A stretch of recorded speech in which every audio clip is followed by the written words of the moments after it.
Hi all, so today we're going to talk about the Le Terrible, Le Terrible. I don't know, I don't speak French. It's a tier 8 premium French destroyer, and it is pretty fun to play.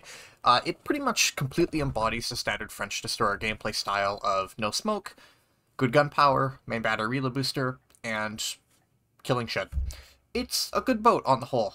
It's actually very similar to the tech tree Le Fantasque, so if you're curious if you like it, your best bet is honestly to play Le Fantasque, see if you like it, and if you do, you'll probably like Le Terrible. They are very similar ships with only minor differences between the two, most of which results down to Terrible has better DPM on the guns thanks to a faster reload. It also has a little bit more HP, whereas Fantasque has more range and slightly better torpedoes. Those are basically the only notable differences between the two ships, so if you like one, you'll probably like the other. However, for Le Terrible, it's a fun boat. I really enjoy it. I think it's actually very strong and ranked for what it's worth, and on the whole, I recommend it. It's a lot of fun. Would I pay the full price for it? No. But are any of the ships in this game worth full price? No. So, Le Terrible is good. In terms of survivability, you've got 21k HP. This is assuming a 21 point on air. We'll go over the points a bit later. You have fairly good DPM. 5 139s is very nice. They hit fairly hard, and with a 5-second reload before reload booster, they're pretty solid DPM-wise, but they are mostly shined by the reload booster. The torpedoes are actually relatively good. Their only main downfall is that they're only 8 kilometers of range, but if you can ambush targets, which you generally can because of your speed, they are fairly hard-hitting. You can delete battleships with them. The AA is dogshit, and for maneuverability, this is where Terrible, like the other French destroyers, really shines. It's a 45 knot base speed. With speed boost and flag, this pushes you all the way up to 54 knots. This thing is damned fast, and especially in ranked, and in randoms too, this speed will help you win games, because speed is utility. The more speed you have, the faster you can move around the map, the more you can make plays. It is very useful, apart from just dodging enemy ship targets. For concealment, it is 6.7. Fantasque is slightly better, I believe it's 6.5. This doesn't really matter as a difference, though. And while I would recommend taking Conceal Mod and Concealment Expert, your concealment is not everything. It's nice to have, but most other destroyers will just straight up outspot you, so make of it what you will. As for equipment, I highly recommend Main Armaments 1, just so your guns don't break as often. In slot 2, Engine Boost is best. I'm only running Engine Room Protection right now, which would be the credit alternative, but if you have it, definitely take Speed Mod. In slot 3, I've opted for Main Battery Mod 2 for the extra turret traverse, as the stock traverse on these things are bad. It's like 19 seconds. However, you could take aiming systems if you really want the dispersion buff. I would lean slightly more towards Main Battery Mod 2 because, as I said, the stock traverse is bad, but it's your choice. In slot 4, I would go steering gears. The game recommends prop mod, but you're generally not stationary in this thing. Having steering gears is nice for when you're open water gunboating or exchanging fire with other destroyers. It's just a very useful thing to have. Slot 5 is, of course, concealment system. If you wanted to play really ballsy, you could take steering gears, but your rudder's already really good at 3.4, so I wouldn't really worry about it. And quick word on the reload booster. It's 50% faster reload for 15 seconds. This brings you down to a 2.5 second reload on guns to hit for 2k alpha. This thing obliterates other destroyers while the reload booster's up, and the reload booster's also really good for setting fires on, say, a battleship that's just burnt its repair party. It's very handy to have, it's very strong if you're fighting any kind of destroyer, or really, if you have it available and you're in a gunfight, it's worth proccing. It's just that useful. And, of course, your speed boost is the standard French one at 20% speed. As for your captain perks, there's a couple different ways you can go here, but I'd say the absolute bare minimum would be Last Stand, Survivability, Adrenaline Rush, Concealment Expert, and Fearless Brawler. As for your other perks, you do have a couple options open here.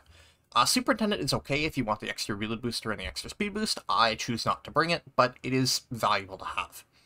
I like Main Battery A Expert, or AFT as it used to be called, because more range lets you open water farm targets easier. I find it very handy to have. It's not necessary, but it's handy to have. If you want to boost up your raw DPM, of course, Main Battery Specialist is nice for the 5% reload, but you generally won't notice it too often. Demo Expert is fine, it's more fire chance, and Grease the Gears is viable. It is extra traverse speed, and your traverse speed is bad, so it's by no means a bad pick.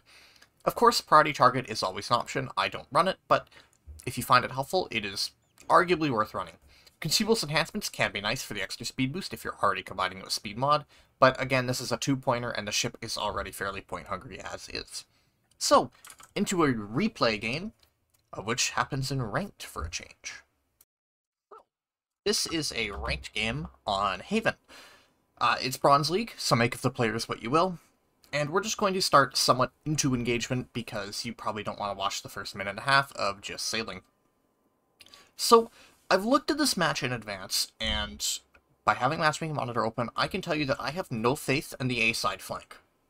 So, but let's focus on what we're doing. So, Laterally, I find works very well as an off-flank delay destroyer. I find, much like other open water gunboats, if you're familiar with how they play, it is very handy to play off-flank and either bully for a push, or delay and use your damage output in order to prevent them from getting any farther. So, knowing this, we go to the top side of Haven, we go for the early cap. We don't run speed boost just quite yet because, well, we're not really sure what's going to happen. Based on what we know that the other Le Fantasque is in B, and we know that their other destroyer is in A. Now, looking at their ship split right now, I think it's probably just the Le Fantasque that's over at B, so I decide, well, we might be able to go for a pretty safe push here and not worry too much. We do have the Baltimore back up for support. I don't have a whole lot of faith in him. I look over at our 43% Benson to watch him miss his torps in the Z23. It's unfortunate, but I'm not really surprised by this, so I don't really worry about it. We get detected, and the Fantasque spots us at about the same distance. Now, I'm not too worried about the Fantasque because I have more raw DPM than he does, and this Fantasque doesn't play the game too well. So, we load all of our guns on him, we slam the Reel Booster, we slam Speed Boost to dodge a little bit, and we just focus on sinking damage into him. And sink damage into him, we do. Our Baltimore helps us out. He doesn't really actually do a whole lot helping us, but he does help. He does help us secure the kill. So this Fantasque, well, you can see how things have gone for him. The answer is not well. We put a lot of damage into him in a very fast time frame. And this is the main advantage of Reel Booster. You absolutely shred other destroyers. It takes us a little bit longer than I would have hoped to kill the Fantasque because my aim is bad, and trying to lead on French ships is annoying, but all things considered, we walk out of this engagement with a decent amount of HP. We did lose more than I'd hoped we would, because, well, you know, HP is a utility. The less you use, the better. But with the Fantasque out of the way and looking at the map, we assume we're going to be pretty much clear all the way into B. Now, my assumptions here is that the Hipper has decided either to push towards us and maybe try and defend B, or he's run away. And I don't really know what their enterprise is at this point. I'm not really worried about him, but I know his plane spotting will be annoying. As I've mentioned, Laterable has completely dogshit AA. You will not shoot down planes with this thing, and if you do, it's all luck. So do not rely on it. However, this enterprise is not the greatest player, and we don't actually have to worry about him for a lot of the game, but I'll mention it where it applies. So, we've completely given up A side at this point, and I see, okay, well, I need to cap A. And thanks to our speed, we get there fast. We've only used our first speed boost of the game, but we will go through all of them. Trust me, we will be using our speed boosts. To our surprise, the Enterprise appears. I assume he was going to try and go up towards B, assuming that the Fantasque would win the engagement against me, but he hasn't. At this point, we fall into greed. We see CV, we hunt CV, we kill CV. It's that simple. As for our note, our own friendly Aquila has dropped fighters, and by this, I know that the Hipper's not here. The Hipper would have been picked up by the fighters, or maybe even the torpedo bombers, if he was still over here, so I know the Hipper's clear, and I know that I can't fall into greed. Now, whether farming the Enterprise is the best course of action or not, that one's up to you, but look, I see an opportunity to kill a CV early in the match, I'm going to take it. I don't immediately begin firing on him, because I'm just not quite sure where the Hipper is, and additionally, I don't want my shells to just all fall short and get me spotted. But once we build up a kilometer of safe range on him, we just start open firing. And this is really what we're going to spend the next minute or two doing. We're just going to sit here, we're going to farm the Enterprise, we're not really going to think about it too much.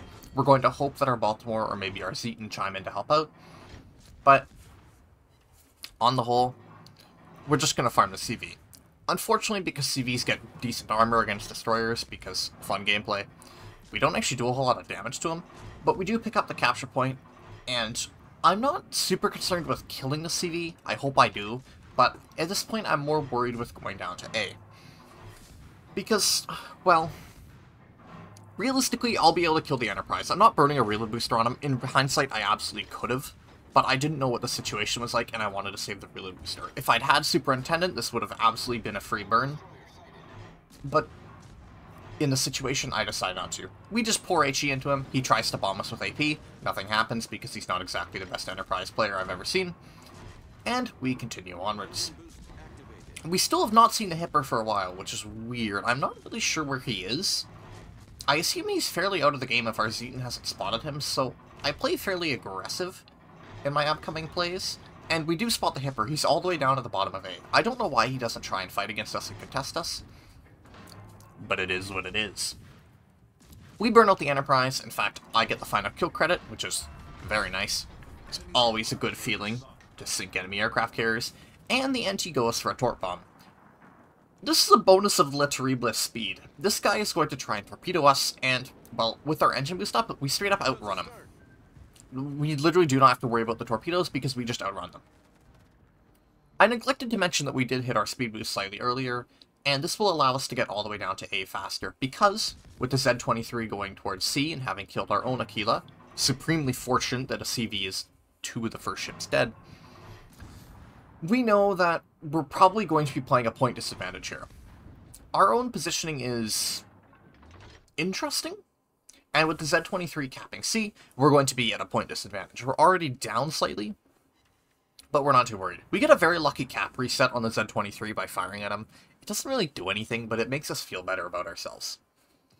So, looking at the situation, the Flandre is gaming. There's no really other way to describe it. And NorCal I'm not really worried about. I hope that our Balti or Amagi will finish him off. We don't have the arcs to shoot over the island. I'm just hoping someone else finishes him off, and the Amagi does. We have no clue where the Hipper is at this point. He was last spotted somewhere near A. I don't know where he's gone. I don't really worry about him. Looking at the situation, with the Hipper presumably just not in the game anymore, I decide that I can probably YOLO this Flandre. He's very close to the island. Le Terrible is very fast, so we decide that YOLOing is probably our best course of action. I don't have a lot of faith in our Amagi to survive this engagement, and I'm not sure if our Balti will get Deathstruck or not. So, I figure that YOLOing is probably the safest course of action here. We try and put some shells in the Z-23, I think we end up landing like 2. Doesn't really matter. We get our third capture of the game here. I wish I had Aubigno because this would have been an extra 3% fire chance, but alas, it's not to be. The Flandre kills our Amagi. Unfortunate, but I am rapidly approaching his location. And, well, these torps hit hard. This Flandre would die to pretty much any torp rush at this point, but nonetheless, we drop torps, we throw a couple shells into a superstructure, they don't really do anything, but we feel good about ourselves. His guns aren't even looking at us, they're looking at the Balti. I'm not sure why he didn't pre-aim for us, because he should have seen that rush coming, but we get the easy kill. I was a little worried our Balti would explode on torps, he luckily doesn't. And at this point we figure, well, what's another cap? And we decide to go for C. Even with speed boost down, the ship is still fast. As I said at the very start, it's 45 knots base, and this is pretty fast. This is faster than most destroyers get with their speed boost, which means speed is utility. I'm not worried about the Z-23 saving the game. At this point, I have enough speed, and more importantly, I have enough health to straight up win an engagement with him, or if he goes all the way up to B, I can just drive all the way over there and cap it back. And since I'll be capping C pretty shortly, they will not be able to regain points at this point. I throw Torprax out. I feel like the Z-23 is going to turn around and maybe just try and fight me out of desperation because he can't win the game anywhere else. I'm not sure why he decides to go towards B. He cannot win the game by capping at this point. In my opinion, if I was him, the smart move here would be to try and come back and fight me. Especially since the Baltimore is also rapidly approaching his location. But, alas, he doesn't do this. We start getting the cap on C. It doesn't really matter. He starts capping B, so we know exactly where the Z-23 is. In fact, he smokes to give away his location. We throw a couple shells at him. Nothing really happens. At this point, our actual role for the game is pretty much done, and I'm just commentating what goes on in the actual match. We won't catch the Z-23 even if, well, all things go well, because we're just a little too far away, and the Baltimore will catch him before we do. I assume the Baltimore's radar is on cooldown. That's the only explanation for why he couldn't have radared. I'm a little worried he'll eat shit on these torpedoes, but he ends up not doing so, luckily. We hit the engine boost, we see the Z-23 get spotted, we plop the reload booster, just hoping. We hope that we steal the kill. We won't, in fact, we won't even land a single shell. But we hoped at least. So, with 4 caps under our belt and only 1 ship left, the Hipper, which we only just now spot, by the way, in H1. Like, I don't know what this Hipper was up to, given the Zeton has spotted him in H1. Absolutely not relevant to the match at all. And this is a very easy win. At this point, the game is over. The game is totally over. And, like, you can see how useful speed was in this match. Within only 12 minutes of the match starting, we were able to go from our spawn, through C, to B, all the way down to A, and back. Most destroyers just straight up would not be able to do that.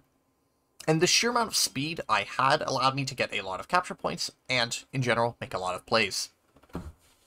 Speed is very useful, and I think that's probably my favorite part about the Le Terrible, is it's a ship that, sure, it doesn't have huge torpedo power, the concealment isn't great, but the gun power alone allows you to shred through enemy destroyers when engagements, and the speed allows you to make plays. I personally believe slow ships are significantly less impactful on game because they just can't make a play when they need to. Whereas with a fast ship, you can make those plays, you can go for caps, you can make bold moves. And the Le Terrible really, really shines in this section. I think it's very good in ranked, thanks to ranked fast cap timers and generally closer spawns, but it's a super fun ship in randoms as well because, if all else fails, hit the speed boost and just open water gunboat everything down. So, we win the game, 60k damage. It's not a lot, but it's fairly good all things considered, especially given that most of that damage was to destroyers or YOLOing the battleship. We got 4 captures. Like, we turn this game. We get 2300 base in the win, which is pretty yummy as you do.